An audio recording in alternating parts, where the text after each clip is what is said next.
손이 떨렸습니다. 자동차 핸들을 잡은 두 손이 아주 격하게 떨렸습니다. 심장이 미친 듯이 뛰었습니다. 지금이 정오쯤이었나요? 오후 1시쯤이었나요?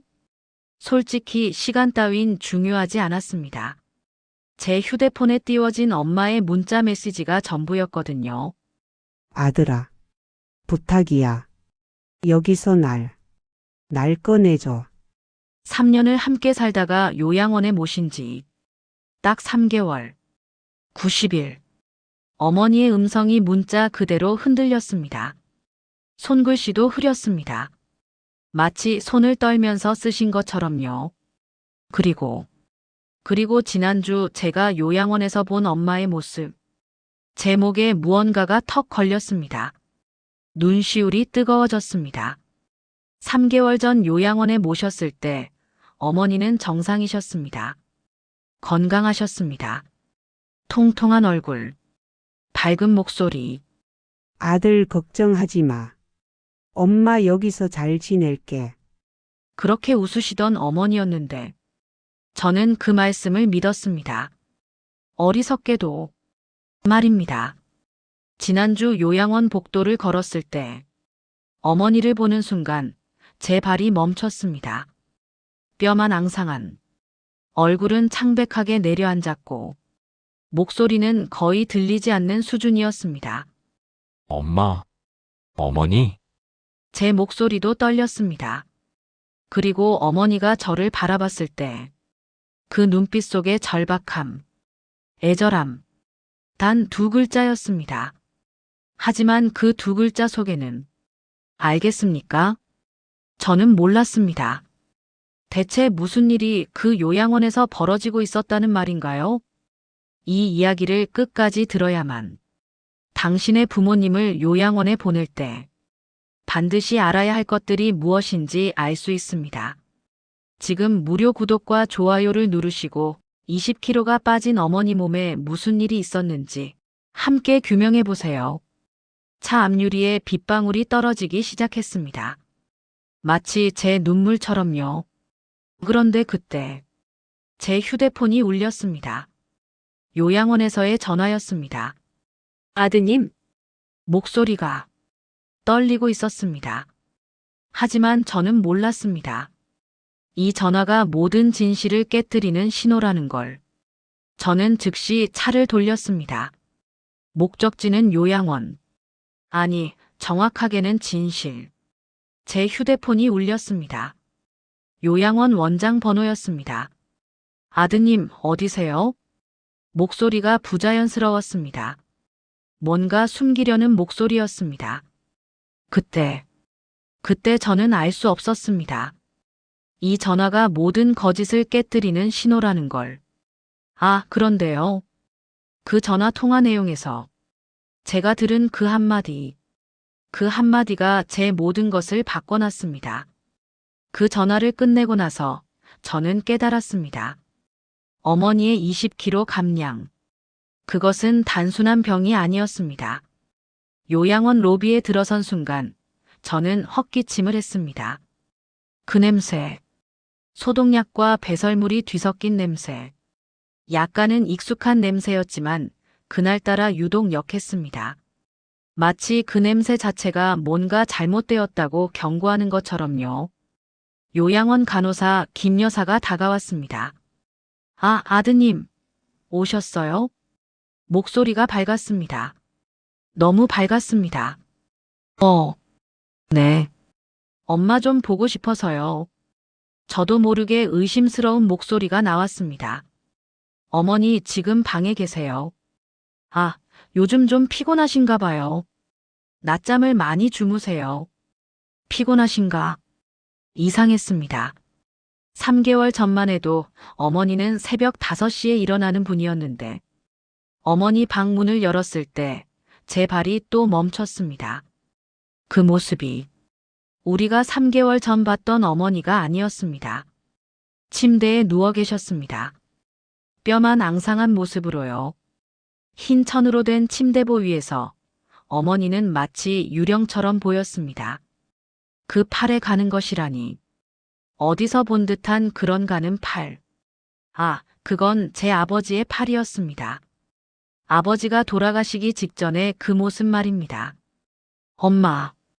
제 목소리가 떨렸습니다. 어머니가 천천히 눈을 떴습니다. 그 눈동자가 살짝 흔들렸습니다. 마치 약을 먹은 사람처럼요. 아들. 목소리가 작았습니다. 너무 작았습니다. 3개월 전에는 엄마한테 안 들리니 라며 크게 외치셨던 어머니였는데 이제는 속삭임 수준이었습니다. 저는 침대 옆에 앉았습니다. 그리고 어머니의 손을 잡았습니다. 그 손이 차갑고 얇았습니다. 엄마, 왜 이렇게 많이 잤어? 아파? 어머니가 천천히 고개를 돌렸습니다. 그 눈빛에 뭔가 있었습니다. 공포. 아니, 더 정확하게는 절망. 아들. 나. 어머니의 입이 벌어졌습니다. 마치 뭔가 말씀하려고 했던 것처럼요. 하지만 그 말은 완성되지 않았습니다. 엄마, 뭐 어때? 말해봐. 저는 어머니의 손을 더 세게 잡았습니다. 그러자 어머니의 손가락이 살짝 꼼지락거렸습니다. 경고하는 듯한 움직임이었습니다. 그리고 그 순간 방 밖에서 그림자가 지나갔습니다. 누군가가 우리를 보고 있었습니다. 어머니가 제 손을 놓았습니다. 갑자기요. 마치 누군가가 무언가를 금지했다는 듯이요. 아, 이제 피곤해. 자고 싶어. 어머니의 목소리가 변했습니다. 아까의 절박함이 사라졌습니다. 무언가 두려움으로 가득 찬 목소리가 되었습니다. 엄마, 잠깐. 이게. 아들, 잘래. 엄마 피곤해. 어머니는 얼굴을 벽 쪽으로 돌렸습니다. 저를 보지 않으려고요. 아니, 더 정확하게는 저를 만나고 싶지 않아 하는 듯한 모습이었습니다. 제 마음이 철렁했습니다. 그 순간 저는 알았습니다. 뭔가 진짜 문제가 있다는 걸. 저는 조용히 방을 나왔습니다. 복도에서 제 휴대폰을 꺼냈습니다. 그리고 어머니의 지난 3개월 건강 기록을 요청했습니다. 간호사가 건넨 서류에 적힌 숫자들. 식사량 0일차 정상 91차 30% 수준. 몸무게 58kg에서 38kg로 변함. 약물 투여 기록 수면제, 신경 안정제 매일. 그게 정상인가요? 제 질문에 간호사가 웃었습니다. 그 웃음이 제 등골을 차갑게 만들었습니다. 요양원을 나오는 차 안에서 저는 서류를 읽고 또 읽었습니다. 같은 페이지를 10번도 넘게 읽었습니다. 하지만 이해가 되지 않았습니다. 어떻게 3개월 만에 이렇게 변할 수 있단 말입니까? 제 마음 한편에는 의심이 피어올랐습니다. 아니, 그건 의심이 아니었습니다. 그건 확신이었습니다. 뭔가 잘못되었다는 확신 말입니다. 저는 스티어링 휠을 세게 내려쳤습니다. 으악! 차 안에서 한 번 소리를 질렀습니다. 그렇지 않으면 미칠 것 같았습니다.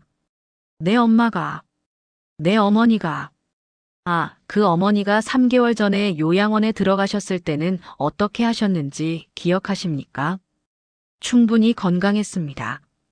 도움이 필요했지만 충분히 건강했습니다.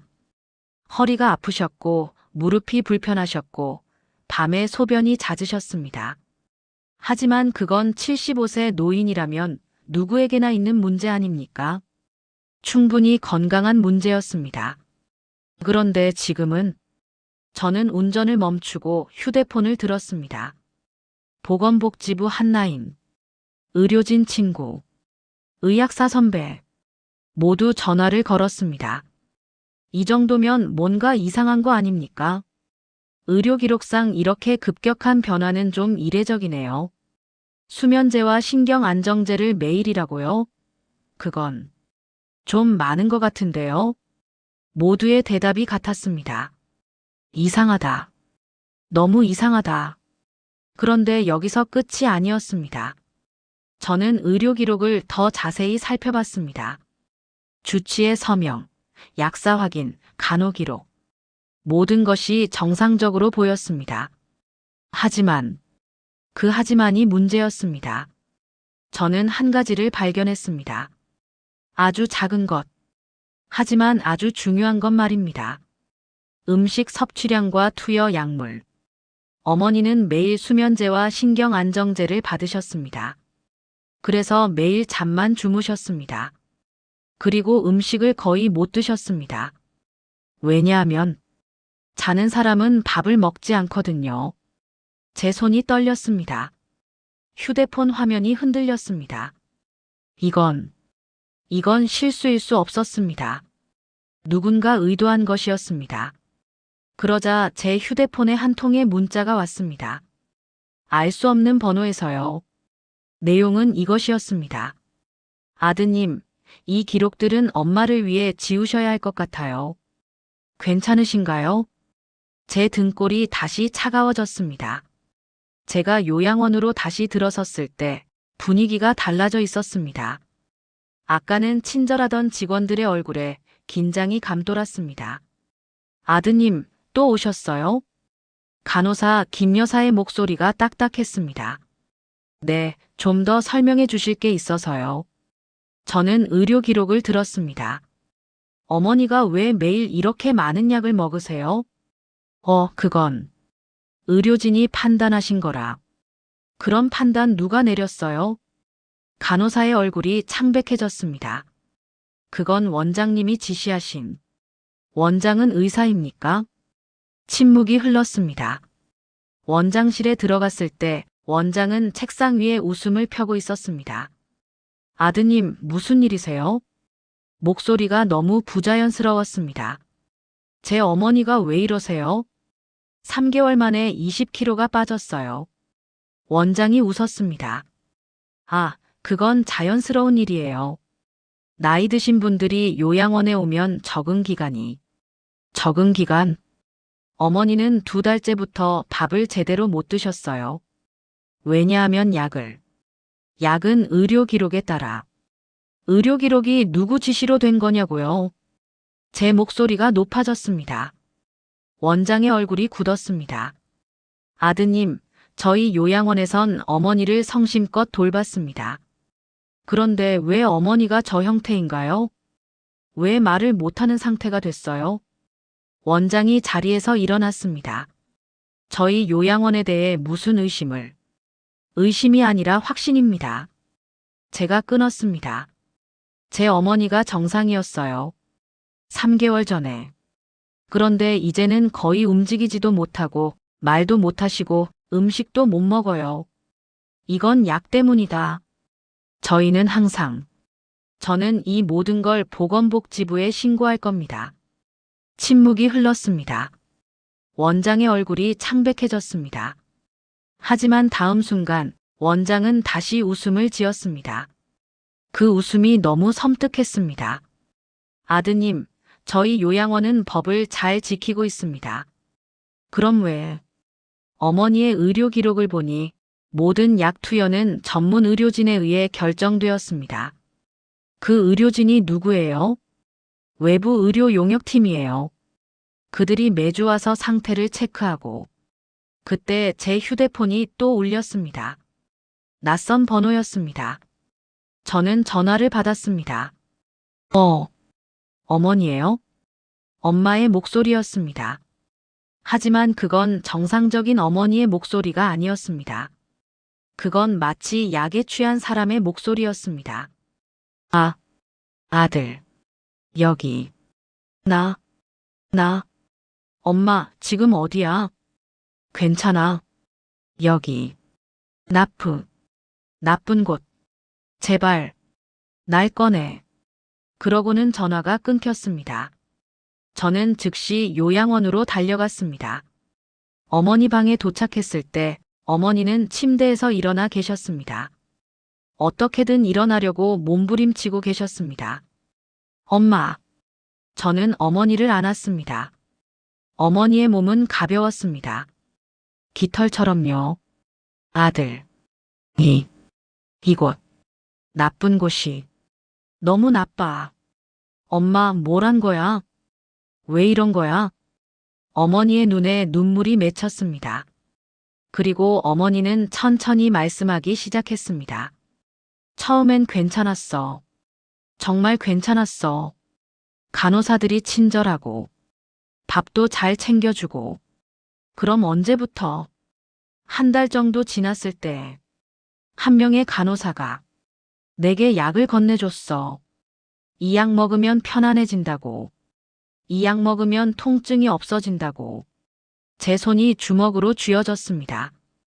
그 다음은 처음엔 정말 편했어. 아들, 정말 편했어. 무릎도 안 아프고, 허리도 안 아프고, 마치 구름 위에 있는 것 같았어. 그런데 점점 약을 자꾸 주는 거야. 자꾸 매일 약을. 그리고 언제부턴가 난 일어날 수가 없었어. 움직일 수가 없었어. 밥을 먹어도 맛이 없었어. 물을 마셔도 이상했어. 어머니가 떨었습니다. 그리고 아들, 이게 제일 무서웠던 건데. 뭐야, 엄마?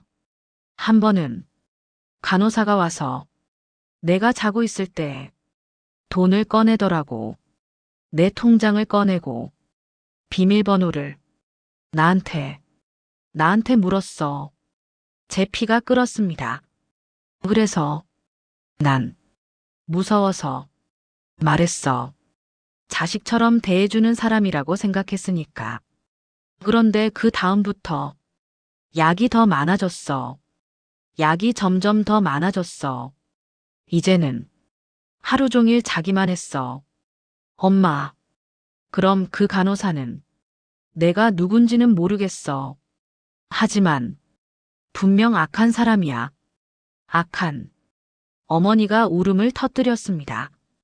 그 순간 방 밖에서 발걸음 소리가 들렸습니다. 누군가가 빠르게 복도를 걷고 있었습니다. 어머니가 제 팔을 세게 잡았습니다. 아들, 쉬, 조용해. 우리는 침묵했습니다. 발걸음 소리가 우리 방 앞에서 멈췄습니다. 누군가가 방 밖에서 우리를 보고 있었습니다. 거기 있는 것만으로도 느껴졌습니다. 아기가. 그리고 그것이 내 어머니를 해친 그 아기가. 발걸음 소리가 다시 멀어졌습니다. 하지만 저는 알았습니다. 누군가 이걸 막으려고 한다는 것을.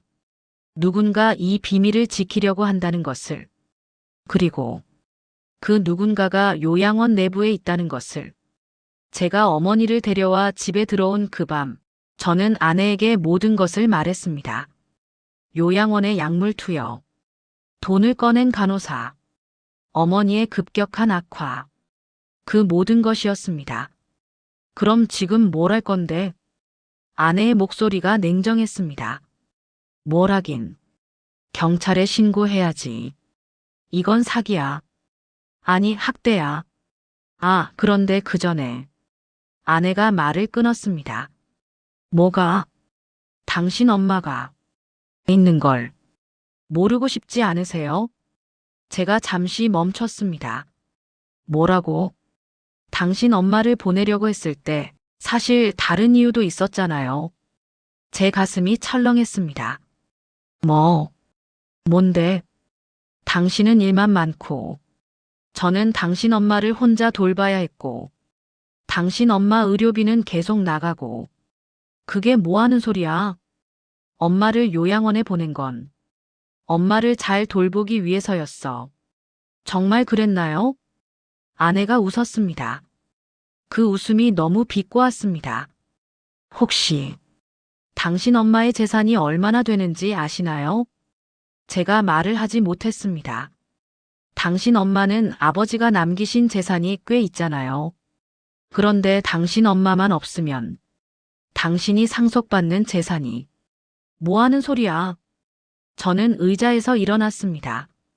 당신이 요양원에 보냈고 당신이 통장 비밀번호를 알려줬을 수도.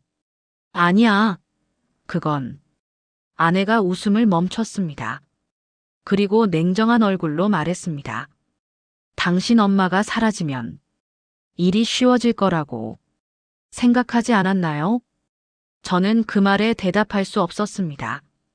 왜냐하면 부끄러웠거든요. 한 구석에서는 엄마의 의료비와 요양비가 없어지면 재정이 나아질 것을 생각했었으니까요. 그건 내가 거부할 수 없는 사실이었습니다. 그래서 제가 물었습니다. 그래서 뭐가? 당신이 요양원 직원과 짜고 있었단 건가? 아내가 웃음을 터뜨렸습니다. 미안하지만 난 그런 거 안 해. 나도 당신 엄마가 이렇게까지 될 줄은 몰랐어. 난 그냥 당신 엄마가 요양원에서 편하게 지내길 바랐을 뿐이야. 그 말이 거짓이라는 걸 난 알아. 알든 말든 지금 당신 엄마를 데려왔으니까 당신이 책임져야 해. 모든 의료비, 생활비 다 당신이. 그 순간 거실에 침묵이 내려앉았습니다. 제 아내가 몸을 돌렸습니다. 그리고 한마디 더 했습니다. 그리고 한 가지 더. 당신 엄마한테 아무도 이것을 모르게 해줄 것 같지 않으세요? 당신이 이 모든 것을 알고 있었다는 사실 말이에요. 저는 밤새 잠을 자지 못했습니다.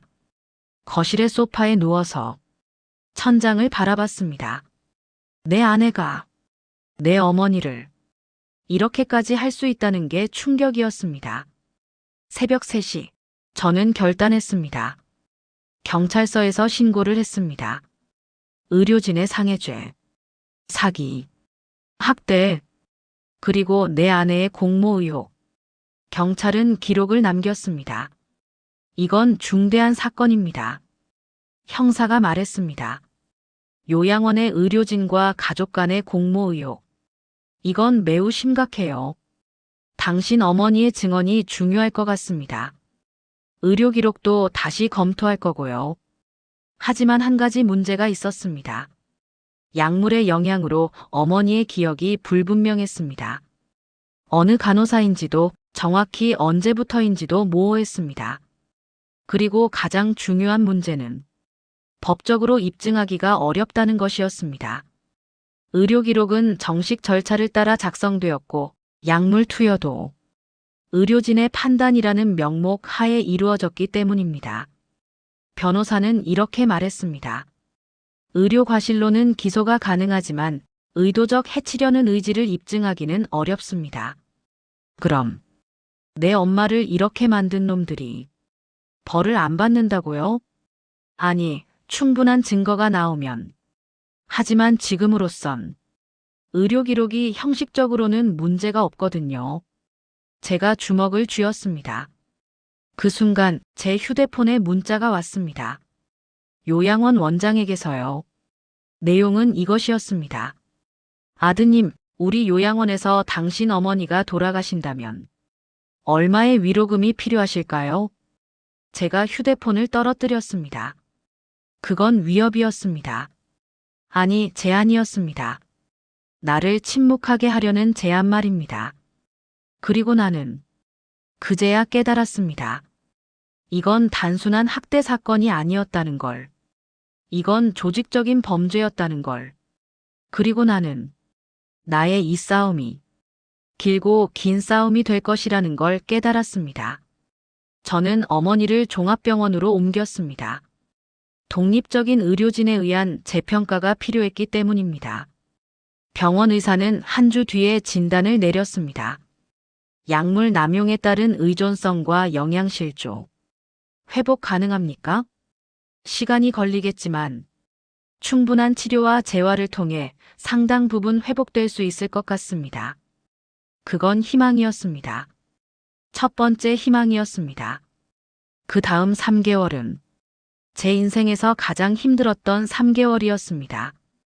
어머니의 재활운동, 뇌 손상으로 인한 인지치료, 영양회복, 약물 중독 상태에서 벗어나기 위한 투약 조정. 모든 것이 그 과정에 포함되어 있었습니다.